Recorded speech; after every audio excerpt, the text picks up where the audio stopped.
Hello students, जो topic हम study करने जा रहे हैं वो है व्हीटस्टोन ब्रिज। देखो, व्हीटस्टोन ब्रिज एक ऐसी अरेंजमेंट है जहाँ पर आपके पास 4 रेजिस्टेंस आपने यूज़ करने हैं। 4 रेजिस्टेंस, ठीक है। अगर 3 रेजिस्टेंस की, जैसे 3 जो रेजिस्टेंस है ना, उनकी वैल्यू अगर आपको पता है तो आप 4th की वैल्यू आप निकाल लोगे। अगर अननोन रेजिस्टेंस की अगर आपने वैल्यू निकालनी है एक्यूरेटली, तो आप कौन सा ब्रिज आप यूज़ करोगे? व्हीटस्टोन ब्रिज, ठीक है। अननोन रेजिस्टेंस की वैल्यू आप कहाँ से निकालोगे, किसकी हेल्प से निकालोगे? व्हीटस्टोन ब्रिज की हेल्प से आप निकालोगे। तो सबसे पहले आप डायग्राम देखेंगे कि डायग्राम कैसे बनाया है, तभी आपको पूरा क्लियर होगा। व्हीटस्टोन ब्रिज, ये मान लो ये हमारे पास कोई एक पॉइंट है, और पहले मैं इसको डायग्राम को अच्छे से इसको बना रही हूँ थोड़ा सा। ये एक पॉइंट, ये बिल्कुल इसके ऐसे आएगा। ये जस्ट मैं थोड़ा सा इसको ऐसे अरेंज कर रही हूँ ताकि डायग्राम मेरा ठीक बन जाए। यहाँ पर जैसे यहाँ पर मान लो एक रेजिस्टेंस आपके पास यहाँ है,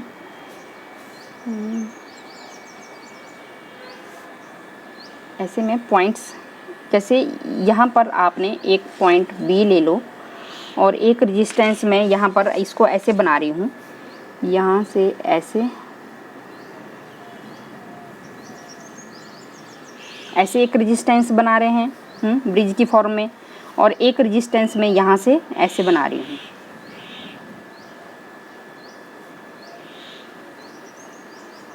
ऐसे बना रही हूँ, और एक और रेजिस्टेंस, ये जो पॉइंट है यहाँ तक, एक रेजिस्टेंस में ऐसे बना रही हूँ, और एक रेजिस्टेंस में ऐसे यहाँ पर लगा रही हूँ।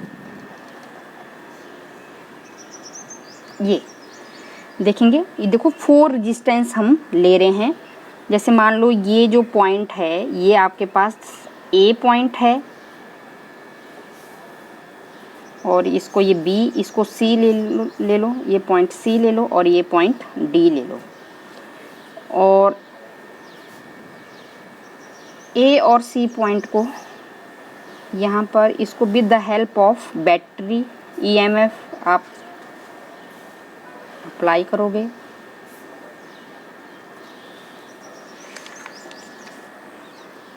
अब जो करंट की वैल्यू है, करंट आपको पता है इस डायरेक्शन में मूव करेगा, पॉजिटिव टू नेगेटिव।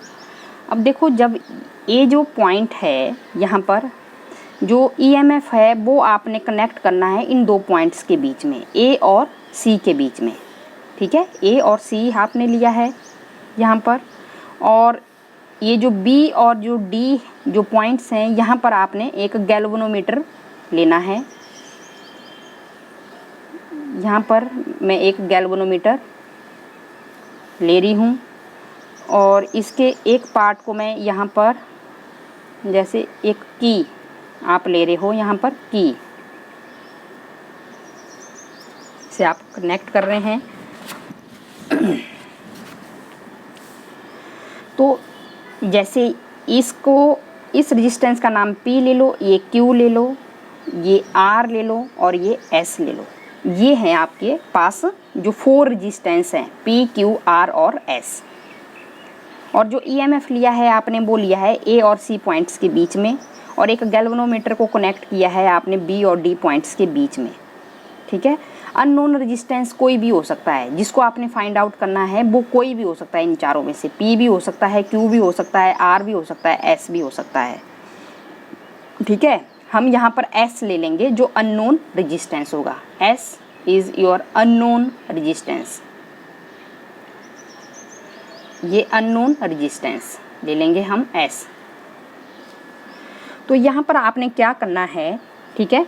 एक आपके पास अननोन हो गया, ये आपका एक वेरिएबल रजिस्टर होगा। आर की वैल्यू को आप क्या कर सकते हो? वेरी कर सकते हो, बढ़ा सकते हो, कम कर सकते हो। इसको आपने एडजस्ट करना है। ये वेरिएबल रेजिस्टेंस होगा, और ये 2 आपके स्टैंडर्ड रेजिस्टेंस होंगे। तो जैसे ही आपने क्या किया, यहाँ पर इस की को क्लोज किया, तो गैल्वेनोमीटर में से करंट फ्लो होना स्टार्ट हो जाएगा, जैसे ये IG।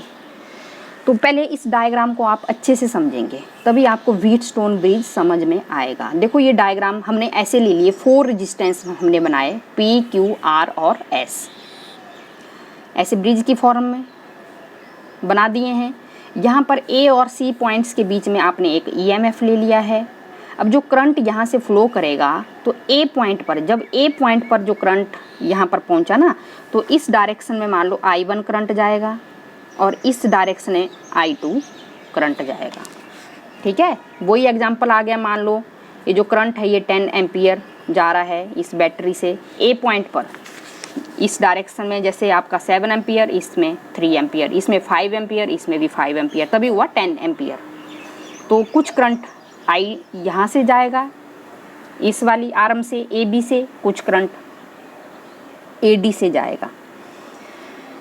ठीक है, यहाँ से जब जैसे ही ये जो करंट I2 है B पॉइंट पर पहुँचा, कुछ करंट यहाँ से एंटर होकर गैल्वेनोमीटर में से जाएगा B से लेकर जो D तक जो आर्म है, और कुछ करंट यहाँ पर इस तरफ I2 करंट जा रहा था, लेकिन I2 से कुछ ना कुछ गैल्वेनोमीटर में भी गया तो माइनस हो जाएगा, I2 माइनस IG। ये डायरेक्शन एरो ऐसे बताएंगे।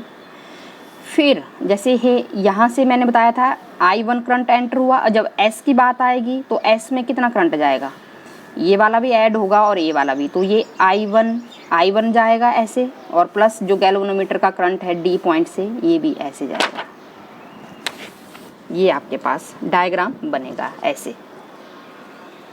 तो अब आपको डायग्राम आपको समझ आ गया होगा कि कैसे आपने बनाया है। ठीक है, एक 4 रेजिस्टेंस आपने ले लिए हैं P, Q, R और S। एक रेजिस्टेंस है जो इसमें अननोन है, जिसकी वैल्यू आपने फाइंड आउट करनी है। जो R रेजिस्टेंस वो कैसा है, वेरिएबल है, इसकी वैल्यू को आप एडजस्ट करोगे। और P और Q कैसे रेजिस्टेंस है, ये स्टैंडर्ड रेजिस्टेंस है, तो मैंने बता दिया। जो A और जो C पॉइंट है, इसके बीच में आपने EMF आपने अप्लाई किया है। अब जो करंट है वो आपको पता है इस डायरेक्शन में मूव करेगा, हाँ, इस डायरेक्शन में मूव करेगा करंट। जब A पॉइंट पर जब जो करंट है, जो आर्म आपके पास AB है उसमें से करंट I2 फ्लो करेगा, और जो आर्म AD है उसमें से करंट I1 फ्लो करेगा। जैसे ही ये वाला करंट देखेंगे AB आर्म वाला, B पॉइंट पर जो करंट है यहाँ से दोबारा ये डिवाइड हो गया 2 पार्ट्स में। यहाँ से ये IG गैल्वेनोमीटर में से चला गया, ये IG जो करंट है B to D, और B से C, ठीक है, I2 करंट जाना था लेकिन हाफ करंट गैल्वेनोमीटर में भी चला गया, वो सब्ट्रैक्ट हो जाएगा यहाँ पर I2 माइनस IG। फिर यहाँ देखेंगे D पॉइंट पर, तो D से C की तरफ I1 आ रहा है, और साथ में जो गैल्वेनोमीटर करंट है वो भी इसी में ऐड हो जाएगा। क्या करेंगे आप, ठीक है, जैसे ही यहाँ पर आपने इस सर्किट को क्लोज किया, यहाँ पर की को क्लोज किया, जो गैल्वेनोमीटर है वो क्या बताएगा, प्रेजेंस ऑफ करंट। यहाँ पर डिफ्लेक्शन स्टार्ट हो जाएगी। ठीक है, गैल्वेनोमीटर यहाँ पर करंट शो करेगा। जो रेजिस्टेंस R है, जिसको मैं वेरिएबल रेजिस्टेंस बोल रही हूँ, इसको आपने ऐसे इस तरह एडजस्ट करना है, कुछ ऐसी वैल्यू पर एडजस्ट करना है कि ये जो गैल्वेनोमीटर है ये बिल्कुल भी डिफ्लेक्शन शो ना करे, इसमें से करंट पास ना हो। ठीक है, तो इसमें से करंट कब पास नहीं होगा, जब आप पोटेंशियल B और D पॉइंट पर, दोनों पॉइंट पर कैसा कर दोगे, इक्वल। जितना पोटेंशियल B पर प्रोड्यूस हो रहा है उतना ही D पर, कोई पोटेंशियल डिफरेंस ही नहीं होगा, तो करंट कहाँ से फ्लो करेगा, B और D का जो पोटेंशियल है वो क्या कर लेंगे आप, सेम, तो कोई करंट फ्लो नहीं करेगा गैल्वेनोमीटर में से। तो आपने ये जो R है इसको इस तरह एडजस्ट करना है कि क्या हो, कि ये पोटेंशियल B और D पर क्या हो जाए, सेम हो जाए, कि कोई करंट फ्लो ना करे इस आर्म में से, BD आर्म में से। तो इस केस में आप कहते हो कि अब जो व्हीटस्टोन जो ब्रिज है हमारा वो कैसा हो गया है, बैलेंस हो गया है। बैलेंस हो गया है तो यहाँ पर आप क्या लिखोगे, फिर बैलेंस जब भी होगा तो इसको आप रेशो की फॉर्म में लिख देते हैं, कि रेशो ले लेंगे आप P/Q = R/S। और मैंने बता दिया कि S क्या है, अननोन रेजिस्टेंस है, अननोन रेजिस्टेंस, तो इसको ये Q/P और R ये आपने कैलकुलेट करना है। S मैंने बता दिया अननोन रेजिस्टेंस, S आपके पास अननोन रेजिस्टेंस है,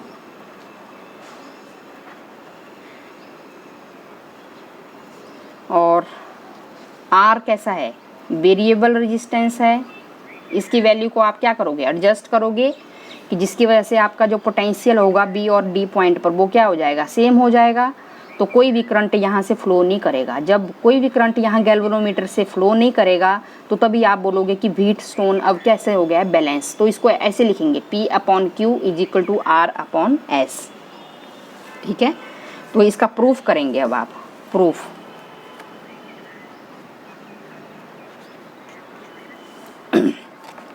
ठीक है, जो करंट है वो जो डिफरेंट आर्म्स आपने ली है ना व्हीटस्टोन ब्रिज की, उसको आप मार्कड करेंगे with the help of Kirchhoff first law. सबसे पहले आपने जो किरचॉफ फर्स्ट लॉ आपने अप्लाई करना है वो देखो यहाँ पर अप्लाई करेंगे। किरचॉफ एक क्लोज्ड लूप, एक इस साइड का लूप ले लेंगे, एक इस साइड का लूप ले लेंगे, क्लोज्ड लूप। अब जो किरचॉफ आपने पीछे लॉज किए हैं वही आपने लेना है। अप्लाइंग किरचॉफ लूप लॉ,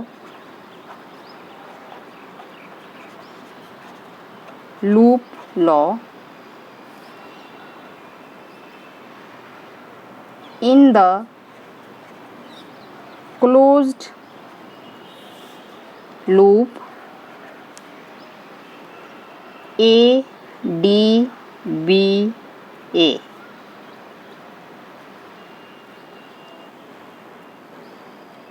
ये आपने लेना है क्लोज्ड लूप। देखो ADBA देखेंगे आप, कॉमा वी गेट। अब देखो जो करंट है ना, करंट की जो डायरेक्शन है, एक मैंने बता दिया आपके पास क्लॉकवाइज रहेगा तो यूं करेगा मूव, अगर एंटी क्लॉकवाइज है तो इसके।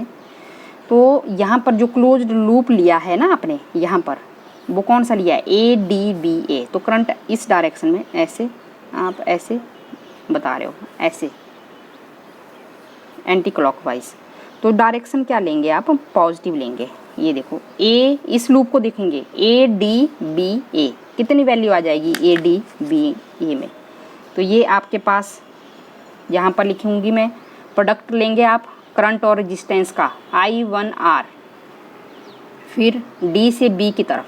अब देखो D से B की तरफ जो करंट की जो डायरेक्शन है वो इस तरफ के है और हम D से B की तरफ जा रहे हैं तो माइनस लगेगा। ठीक है, माइनस लगेगा।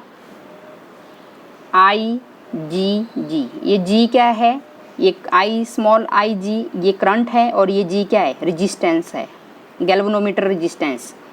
फिर B से A की तरफ अगेन माइनस लगेगा क्योंकि डायरेक्शन करंट की यूं है और हम ऐसे B to A आ रहे हैं। Minus I2P = 0। कैपिटल G क्या है, गैल्वेनोमीटर रेजिस्टेंस। ठीक है, ये आपके पास इक्वेशन 1 ले लो। फिर आपने क्या करना है, अगेन सेकंड में अप्लाई करना है। Applying Kirchhoff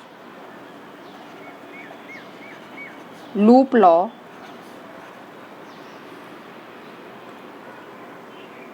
in the closed loop. Value क्या है आपके पास अब, BDCB कॉमा वी गेट। देखो BDCB यहाँ पर अप्लाई करो किरचॉफ लॉ।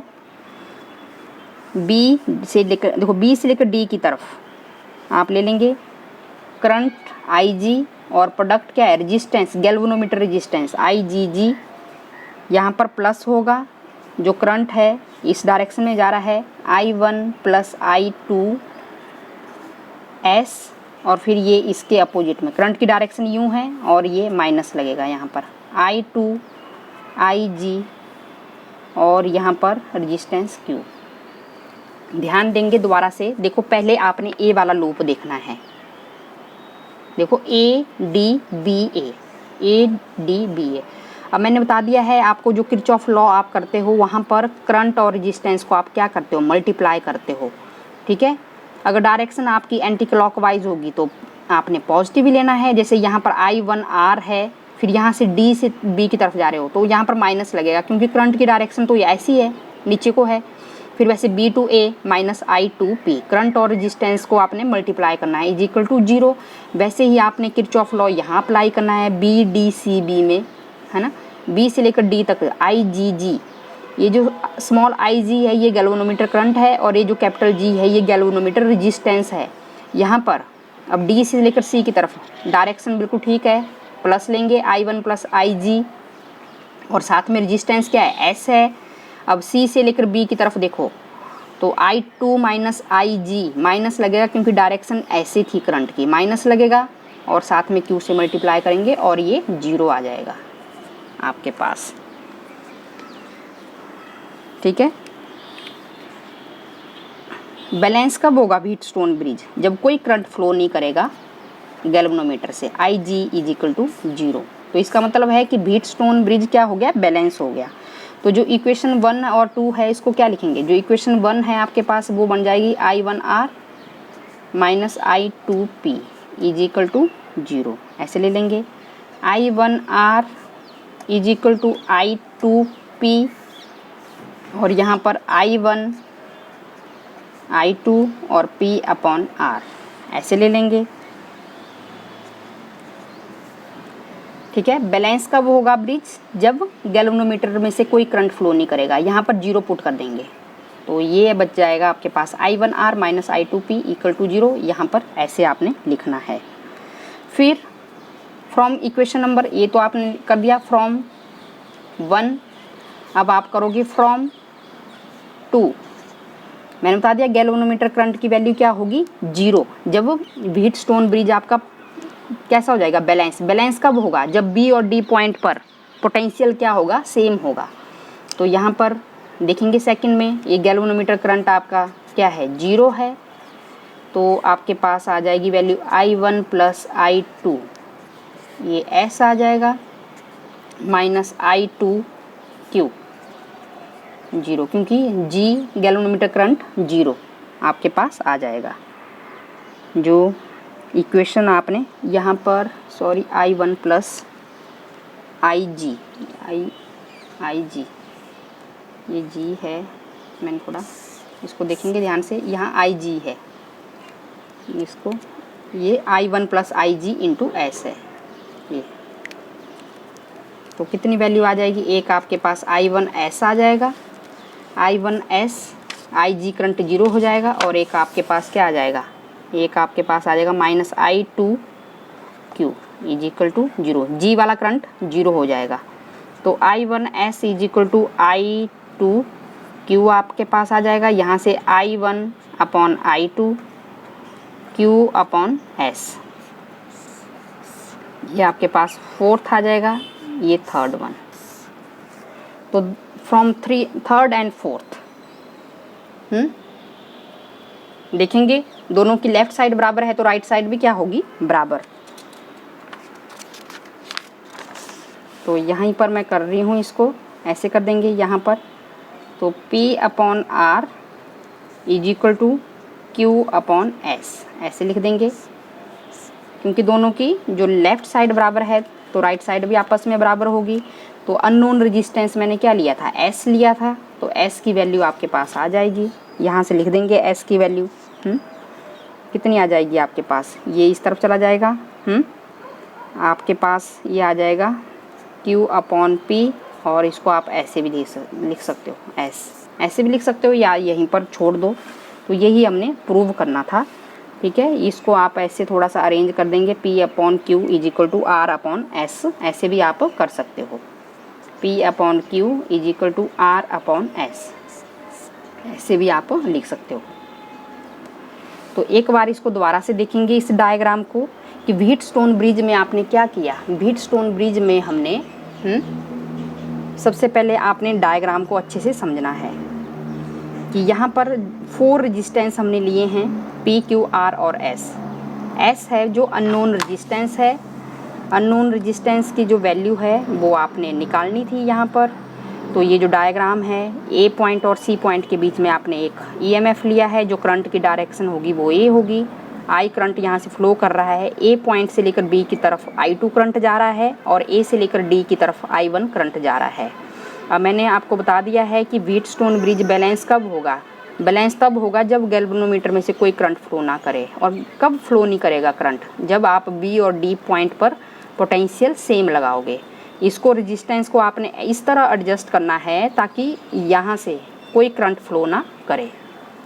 और फिर उसके बाद आपने ये आपको करना आ गया है। अब कैसे करना है कि B से D की तरफ यहाँ से गैल्वेनोमीटर करंट जाएगा और B से C की तरफ हाफ करंट I2 और आधा करंट गैल्वेनोमीटर में चला गया, वो सब्ट्रैक्ट करेंगे। जब D से C की तरफ गए तो I1 करंट आ रहा है और इसमें गैल्वेनोमीटर करंट भी ऐड होगा, ये वाली डायरेक्शन। तो फिर मैंने जैसे ही आपने किरचॉफ लॉ यहाँ पर अप्लाई किया, अप्लाई करने के बाद आपको पता ही है, पहले आपने ये वाला लूप लिया, A B D, ये वाला लूप ले लिया ना आपने पहले, सबसे पहले यहाँ A D B A ये लूप ले लिया है। तो I1R करंट और रेजिस्टेंस को आपने मल्टीप्लाई किया, -IGG -I2P इक्वल टू 0 ले लेंगे। फिर उसी तरह आपने जो किरचॉफ लॉ है वो यहाँ पर अप्लाई करना है, BDCB में अप्लाई करना है। अब जो गैल्वेनोमीटर करंट है वो 0 करेंगे पुट, ठीक है, तभी व्हीटस्टोन ब्रिज क्या होगा, बैलेंस होगा। जब गैल्वेनोमीटर करंट आपके पास 0 आ जाएगा तो आप अननोन रेजिस्टेंस की वैल्यू आप क्या करोगे, कैलकुलेट कर दोगे।